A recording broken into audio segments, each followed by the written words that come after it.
And you're watching Sporting Icons.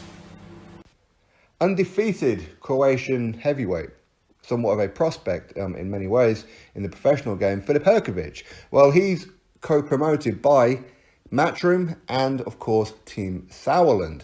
Now, Nisa Sauerland, of course, brother of Kalle Sauerland, he's been speaking about a potential fight of Filip Hrgovic against the winner of Daniel Dubois and Joe Joyce. Now, Daniel Dubois, Joe Joyce, these guys are set to get it on November the 28th on BT Sport, not pay-per-view, with no crowd. So big props to them too, as I've already made a video on previously. But as we know, for anybody who kind of like follows the heavyweight division especially, Filip Hrgovic has history with both Joe Joyce and Daniel Dubois. He has history with Joe Joyce in the amateurs, that's very well documented. And of course he has history with Daniel Dubois in sparring. Apparently these guys had numerous sparring sessions back in 2018 where apparently they were pretty special. Read into that, whatever it is that you want to read into. I haven't seen any kind of footage or anything, so I wouldn't know who got the better of who. But apparently very good sparring. So he knows both of these fighters. Both Joe Joyce and Daniel Dubois, of course, know Filip Hrgovic. Now, Nisa Sauerland, he's saying that Filip Hrgovic will take on the winner, no problem, if the terms were correct, in other words, money, and or there was a meaningful title on the line. Now, bear in mind that Dubois Joyce, that's going to have the European heavyweight title on the line. Is that a meaningful title? I don't know. I mean, obviously, Filip Hrgovic is Croatian, so of course he's European, so he's eligible to fight for that title. Is that a meaningful title? I don't know. I mean, I do worry sometimes when the likes of Nisa Sauerland and that talk, where they talk about finances, in other words, pay us a lot of money and a meaningful title.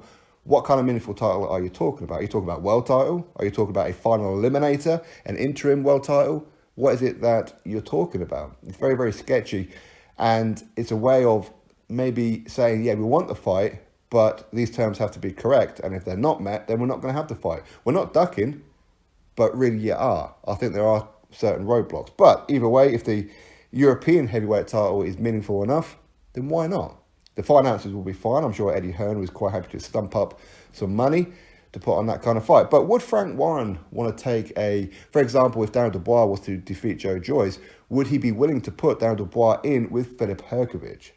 Now, I think most people who know anything about these two particular fighters, and of course Joe Joyce as well, so in some ways, regardless of who wins between Joyce and Daniel Dubois, whoever faces Filip Hrgovic, I think most people can probably agree it's a very close fight, and it is really a pick'em.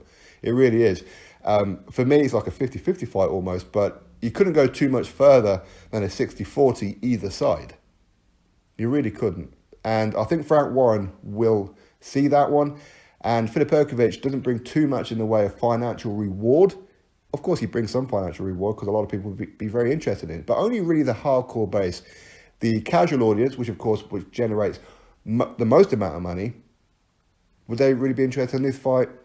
I'm not too sure. Not too sure about it. So when it comes to Frank Warren saying how he wants to work with Matchroom and he wants to see Daniel Dubois and all his fighters mix it in with the Matchroom ones, I don't think he's thinking about Filip Hrgovic. I think when he's thinking about Daniel Dubois fighting Matchroom fighters, he's thinking, of course, Anthony Joshua, huge payday. Dillian Whyte, huge payday. Outside of those two, I don't think he's thinking about any other heavyweight that Matchroom has to offer, because none of them can give Daniel Dubois and, of course, Frank Warren, who, of course, gets a cut off for whatever Daniel Dubois makes, as much money as Whyte and Joshua. When you look at, say, a Usyk, doesn't generate as much money. A Joseph Parker doesn't generate enough money. Filip Hrgovic doesn't generate enough money. So I don't think that Frank Warren would risk it. Not that he wouldn't believe that, say, Daniel Dubois, for example, could beat Filip Hrgovic. He'd be fully confident that Daniel Dubois could beat him. But he knows it's a high risk, where there's a very good chance that Filip Hrgovic could defeat Daniel Dubois. So for me, I don't see that fight happening anytime soon unless it's ordered. But even then, if it is ordered, if the European Commission order Filip Hrgovic against Daniel Dubois, if Dubois beats Joe Joyce, Frank Warren, he has history of